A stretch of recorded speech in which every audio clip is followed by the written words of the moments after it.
Civil engineering dose.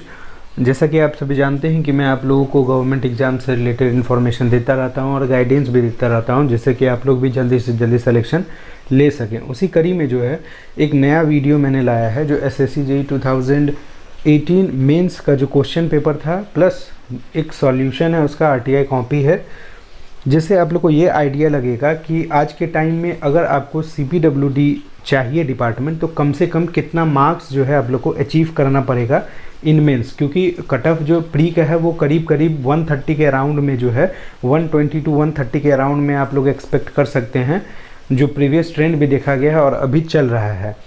तो इसीलिए हमको करीब 180 के अराउंड में मेंस में लाना होगा फॉर यूआर कैटेगरी, कम से कम कि हम लोग सेफ हो जाएं कि सीपीडब्ल्यूडी डिपार्टमेंट मिल सके। तो चलिए स्टार्ट करते हैं।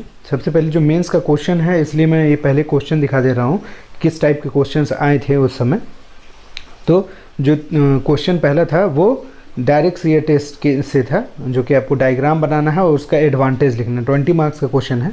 आप लोग प्रीवियस ईयर क्वेश्चन में बहुत बार देखे होंगे, ये सब क्वेश्चन रिपीट होते हैं। ईएसी के कुछ प्रीवियस ईयर क्वेश्चन पूछे जाते हैं, उसमें भी आप लोग ये क्वेश्चन देखिएगा। ये जो है एक प्रॉपर रूफ स्लैब डिज़ाइन है, वो पूरा डायमेंशन दिया गया, ये पहले भी पूछा हुआ क्वेश्चन है। तीसरा क्वेश्चन जो इसी पार्ट का है वो रेक्टेंगुलर बीम जो है, रेक्टेंगुलर बीम डिज़ाइन करना है आपको, उसमें बेंडिंग मोमेंट वर्किंग लोड का दिया गया है उस बेसिस पे एलएसएम पे। और M15 जो है आप लोग को ग्रेड ऑफ कंक्रीट लिया गया है। उसके बाद हम लोग देखें तो हिंदी में भी क्वेश्चन पेपर दिया जाता है। आगे जो है नेक्स्ट क्वेश्चन जो था हमारा वो रेलवे से है कि रिक्वायरमेंट ऑफ आइडियल परमानेंट वे, और उसका क्रॉस सेक्शन को जो है उसको 15 मार्क्स में पूछा गया है। फिर ये जो फिक्स्ड क्वेश्चन है इनका, जो इंटीरियर एंगल वाला जो क्वेश्चन होता है सर्विंग में करीब करीब पूछता है ये क्वेश्चन, तो इसको अच्छे से प्रैक्टिस कर लेना चाहिए। Factors governing selection of dam site, question दिखाने का यही मोटो है कि सिर्फ आंसर्स दिखाने से जो है वो आइडिया है वो विजुअलाइजेशन नहीं मिल पाता है। फिर जो है ये जो फिक्स क्वेश्चन है उनका कि लेसी वाला, लेसी थ्योरी से जो पूछा जाता है रिजिम चैनल डिज़ाइन करने के लिए, वो ये पहला क्वेश्चन जो उस समय का था, ये आपको इन्वायरमेंट से पूछा गया था, जिसमें कि आप लोग को जो है डायमीटर वगैरह निकालना था। सेकेंड क्वेश्चन जो था वो कंसोलिडेशन सेटलमेंट वाला क्वेश्चन था, 15 मार्क्स का पूछा गया था। थर्ड क्वेश्चन जो है इफ़िशियंसी इरिगेशन से पूछा गया था, तो आप लोग वेटेज भी देख सकते हैं उस हिसाब से। और ओवरटेकिंग साइड डिस्टेंस, ये तो फेवरेट क्वेश्चन है, तो कई बार पूछा गया है 15 मार्क्स में। फिर जो हमारा फोर्थ क्वेश्चन है वो workability of concrete, explain slump test, compaction factor test. तो ये सब तो आपको मतलब फॉर्मेट बना के रखना होगा कि हमको रिवीजन करते रहना होगा जब आप मेंस की प्रिपरेशन कर रहे हैं। इस सब तरह के जो बिल्डिंग मटेरियल से पूछा जाता है। फिर ये जो एवरेज शियर स्ट्रेस निकालना है चैनल बाउंड्री का। फिर ये जो है फ्लूइड से क्वेश्चन, पेंटोल व्हील वाला जो क्वेश्चन है पूरा complete set, power given by the water on the runner and hydraulic efficiency of the turbine. तो ये भी कुछ फॉर्मेट है, ईएससी प्रीवियस ईयर में कुछ सेलेक्टेड क्वेश्चन आप लोग उस स्टैंडर्ड फॉर्मेट में कर लेंगे तो वो आइडिया लग जाएगा आप लोग को। और एसएससी जेईई प्रीवियस ईयर तो अच्छे से करना ही है। Characteristic of good quality of timber, ये भी क्वेश्चन कई बार पूछा हुआ है। ये 5th नंबर क्वेश्चन जो है, ये इसमें बहुत लोग कंफ्यूज हो गए थे और उसके बाद जो है रेस्ट कंडीशन पे ना निकाल के जो है उन लोग एक्टिव में निकाल दिए थे, तो दिक्कत हो गया था। 20 मार्क्स का क्वेश्चन था, फुल स्टेप वाइज हम लोग करेंगे, बहुत ज़्यादा इसमें लेयर भी नहीं दिया गया था। ये जो CUCC uniformity coefficient of curvature निकालते हैं वो वाला चीज़ था, थोड़ा सा डायग्राम बना के और टेबल बना के सॉल्व करना था इसको। ये जो है इन्वायरमेंट का क्वेश्चन, ट्रांसमिसिबिलिटी ऑफ एक्यूफर और ड्रॉ डाउन, तो डायग्राम बना के प्रॉपर फार्मूला लगा के इसको निकालना था हमको। और फिर ये स्टील से रिलेटेड क्वेश्चन है, ये पूछा गया है पहले भी। डिट्टो जो लोग प्रीवियस ईयर किए होंगे डायरेक्टली सॉल्व करके चले आए होंगे, उन्हें आंसर तक याद होगा अगर वो काफ़ी बार प्रैक्टिस किए होंगे। Shear force bending moment diagram का भी सिंपल सा क्वेश्चन है, इसमें जो है सॉल्यूशन में हम देखेंगे किस तरह करना था। और ये डेप्रिसिएशन वाला क्वेश्चन जो था वो लास्ट ईयर के मतलब 17 में भी पूछा गया था, तो ये तो जो लोग प्रीवियस ईयर किए होंगे वो अच्छे से कर ही दिए होंगे उस साल। ये सॉल्यूशन स्टार्ट होता है उसका कि जो 181 मार्क्स इन्हें मिला था तो वो किस तरह से मिला था। पहला क्वेश्चन जो हम लोग इन्वायरमेंट का देखे थे, तो जो भी गिवन डेटा था उसे हम लोग पुट कर दिए, सारा चीज़ लिख दिए एकदम। राइटिंग भी इनकी अच्छी है, लेकिन ये मैंडेटरी नहीं है कि राइटिंग बहुत अच्छी ही होनी चाहिए। आप जिस तरह से प्रैक्टिस करते हैं ये है कि थोड़ा साफ लिखने की कोशिश करेंगे। उसके बाद जो है हमारा फार्मूला डिस्चार्ज का जो है उसके प्रॉपर यूनिट में कन्वर्ट करके और फिर जो है हाइड्रोलिक लॉस वाला जो फार्मूला होता है उसको पुट कर देंगे और फिर हमें डायमीटर मिला है, तो इन्हें फुल मार्क्स मिला है, 15 मार्क्स मिला है। सेटलमेंट वाला जो क्वेश्चन था उसको भी जो है उसी तरह इन्होंने जो है फार्मूला इनपुट किया है। 2 केसेस थे, दोनों केसेस को लिया है और दोनों केसेस के लिए इन्होंने जो है उस क्वेश्चन को सॉल्व किया है। पहले परसेंटेज कंसोलिडेशन जो होता है वो निकाल के और फिर जो है सेटलमेंट का वैल्यू फाइंड कर लिया है दोनों के लिए। तो इनका जो सेटलमेंट दोनों में आया था तो उस हिसाब से इन्हें फिर जो है मार्क्स दिया गया है। थर्ड जो क्वेश्चन वो थ्योरी क्वेश्चन था इफिशिएंसी का, तो इफिशिएंसी वाले क्वेश्चन में इन्होंने पॉइंट लिखा है। फार्मूला मतलब जो हम लोग लिख देते हैं वो फार्मूला ना लिख के डायरेक्ट जो है रेशियो वो वाला चीज़ लिख दिया है। तो इन्हें जो है वो चारों इफिशिएंसी जो था वो उन्होंने लिखा था, इन्हें 5 मार्क्स दिया गया है।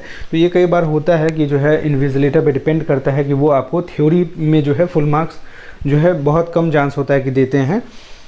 तो ये सारी चीज़ों को भी ध्यान रखना पड़ेगा कि हमारी जो है एक्यूरेसी वो अच्छी होनी चाहिए और जो स्टैंडर्ड फॉर्मेट होता है, आज तक बहुत सारे कॉपी आप लोग देखे होंगे, तो उस तरीक़ा से हम लोग को थोड़ा लेके चलना होगा। ये जो फिक्स्ड क्वेश्चन होता है ओवर कंसोलिडेशन का, तो ओवर कंसोलिडेशन बोल रहा हूँ, ओवरटेकिंग साइड डिस्टेंस का जो होता है वो क्वेश्चन जो है हम लोग को फिक्स्ड बेसिस पे करके जाना है। इसका स्टेप बाय स्टेप करके 2-3 बार अगर आप इसको प्रैक्टिस कर लेते हैं तो काफ़ी सफिशिएंट हो जाता है वो करने के लिए। ये पूरा डायग्राम ड्रॉ करके, तो इससे क्या होता है कि फुल मार्क्स मिलने के चांसेस रहते हैं। जैसे 14 मार्क्स दिया गया है इस क्वेश्चन में। जो स्टील वाला क्वेश्चन था जो मैंने बोला था प्रीवियस ईयर भी पूछा गया था, वो मतलब 17 में भी पूछा गया था, तो ये काफ़ी ईजी हो गया होगा उस साल के लिए कि डायरेक्टली उन्हें पता था 20 मार्क्स क्वेश्चन था, 19 मार्क्स दिया गया है। फिर ये सी air force bending movement diagram, तो करीब करीब सिंपल और इजी टाइप का ही question air force bending movement का होता है, जबकि हम लोग प्रैक्टिस बहुत ही अच्छे लेवल का भी क्वेश्चन करके जाते हैं। तो इसमें जैसे डायमेंशन वगैरह दिखाना सारा, और जैसे हम लोग एसएफडी और बीएमडी जो बनाते हैं, तो जो भी हम लोग को यूडीएल और जो भी दिया रहता है स्ट्रक्चर, उसके जस्ट नीचे स्पेस थोड़ा सा छोड़ देना चाहिए कि वो थोड़ा इफेक्टिव लगता है दिखने में। और जब हम लोग पॉइंट वगैरह जो है कैलकुलेट करके ड्रॉ कर देते हैं तो सही रहता है। बहुत लोग करते हैं कि पहले कैलकुलेशन करके लास्ट में ड्रॉ करते हैं, उससे भी कोई दिक्कत नहीं है, लेकिन ये थोड़ा इफेक्टिव दिखता है। तो इन्हें फुल मार्क्स 20 में 20 दिया गया है उसमें। फिर ये डिप्रिशिएशन वाला जो वो था, तो ये पूरा इन्होंने जो है डिस्क्राइब करके इन्हें लिखा है। तो 6 + 1 7 मार्क्स, क्योंकि एक पॉइंट इन्होंने छोड़ दिए थे, method of valuation salvage value वाले में नहीं लिखे हैं। फिर ये रेस्ट कंडीशन के लिए जो था निकालने के लिए रिजल्टेंट जो प्रेशर होता है वो, तो स्टेप बाय स्टेप करना है प्रैक्टिस। और फिर फाइनली जो इन्हें 14 मार्क्स मिला है उस क्वेश्चन में।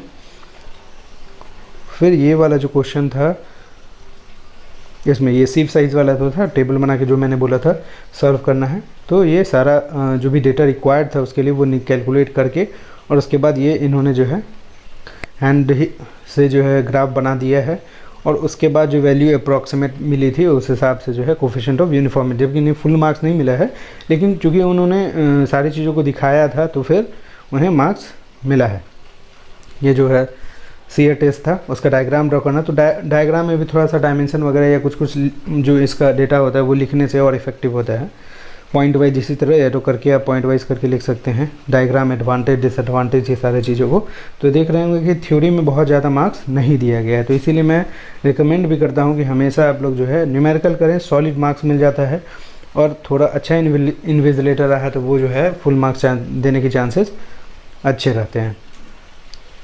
ये जो डिज़ाइन ऑफ प्रॉपर स्लैब, तो ये सारा क्वेश्चन जो है फॉर्मेट फिक्स्ड है, मतलब कुछ नया टाइप का जो है वो नहीं है। जो प्रीवियस से पूछा जाता है सेम उसी तरह का क्वेश्चन जो है वो पूछा गया है इसमें भी।